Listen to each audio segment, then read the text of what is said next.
It is 9/11, and each month here on KOCO, we sit down with our city leaders to get a check on where things stand. From a new curfew in Bricktown to how State Question 820 could impact our law enforcement officers, we have a lot to cover today with Oklahoma City Police Chief Wade Gourley. Chief Gourley, welcome in.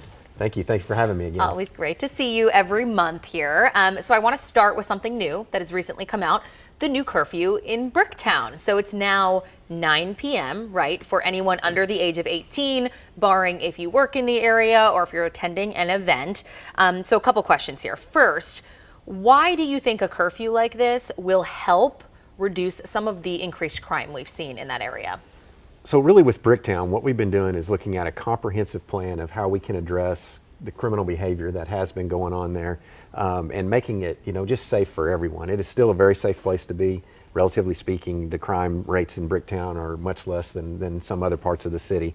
And so, plus we have a large police presence there. So the curfew was just one piece of that. There's some other things that we're working on too. And the reason that's such an important piece is if the officers are dealing with juvenile issues up until 11 o'clock at night, that's about the time that the bars get crowded.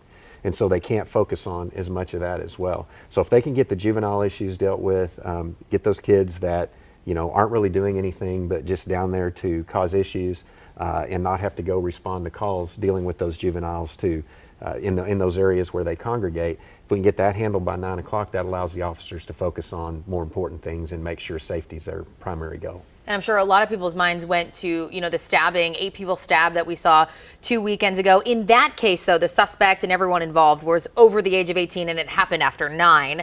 So in a case like that, the curfew wouldn't apply in that situation. So you mentioned some other things being done besides the curfew. What are some of those things to prevent, something like we saw 2 weeks ago from happening? So again, allowing those officers to not be focusing on the juvenile issues and start focusing on the issues where those problems are more likely to kick off. And we all know if you mix alcohol, large crowds, you're gonna have issues a lot of the times. And so those officers, even though they weren't able to prevent that stabbing, they were right there when that happened. In my opinion, based on the reports and things that I've read, I believe those officers saved lives because as those people were coming out of the clubs, the officers were right there, able to administer first aid. They applied tourniquets and other medical care that we have.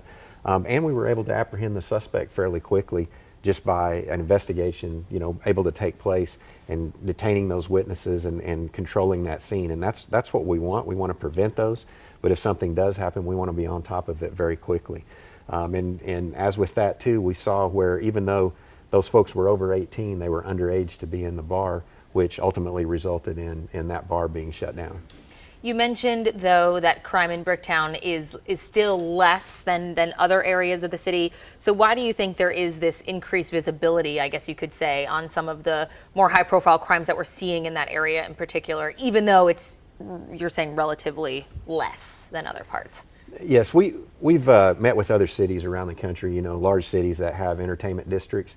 They're all dealing with the same things. We wanted to make sure we were on top of what we were doing and following the best practices and being creative in how we enforce the laws within an entertainment district. And I think what you find, especially as you talk to these other cities and with us as well, is that's a large portion of your business base, your tourism base. And so when something happens in an area like that, it gets a lot more attention just by the nature of the location and the fact that you have the Paycom Center nearby. You have a lot of people that attend events downtown that go to Bricktown before and after. And so it's a large business presence and we have a large police presence there on the weekends especially to make sure to keep everybody safe. Let's switch gears here. State Question 820. The vote is officially today. Now, I know in the past you have come out and been against this, kind of opposed the legalization of recreational marijuana. Is that still your position today? And explain why for our viewers who may have never heard that from you before.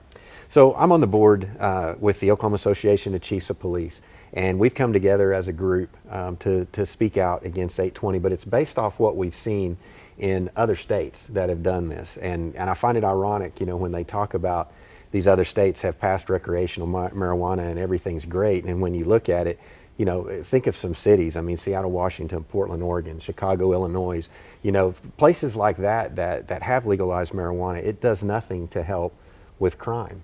If anything, when you legalize a substance like marijuana, look at opioids. You can get opioids for pain and medication from your doctor, but there's a large illegal trade out there that's resulting in overdoses and other things, and it affects mental health. Just all of these cities that we've looked at that have marijuana, that are major cities, we talk to them, we reach out to them and see what their law enforcement are dealing with. I mean, none of them say anything positive. Also, too, the fact that, one of the comments I've heard is that it'll help us focus on more serious crime. We haven't been focusing on possession of marijuana for years. I mean, since 780 and 781 passed, people are not going to prison for minor marijuana possessions. That's just not true. What is affecting our state is the illegal drug trade, as we've seen with people coming in from out of state, from out of the country. We see a lot of marijuana that's being grown here because there is not enough demand in Oklahoma for what we have, that marijuana is going out of state. And so you have an illegal trade that's moving across our interstates. That's moving a lot of that marijuana and cash out of the state. So if it does pass today, though, what will your next steps as a department be to make sure that that transition is streamlined? So I've reached out to my staff, and we do this every year with when our legislature is in session. We look at the laws that are being passed, and we're always following those and prepared to initiate whatever changes will come of that. We've been looking at the state question, the verbiage that's in there. I don't know if it does pass, if the legislature will make some tweaks to it. Sometimes they do that. I don't know how that's going to work. But I believe we have 3 months from the time it passes until it actually takes effect. So we'll spend that time updating our policies and procedures and looking at enforcement and how we do that and how we make those changes. So we'll be ready to go if it does pass. Okay. Oklahoma City Police Chief Wade Gurley, thanks so much for coming on today. You bet. Thanks Great for to see having you me. every month. We appreciate your time. You bet. Okay.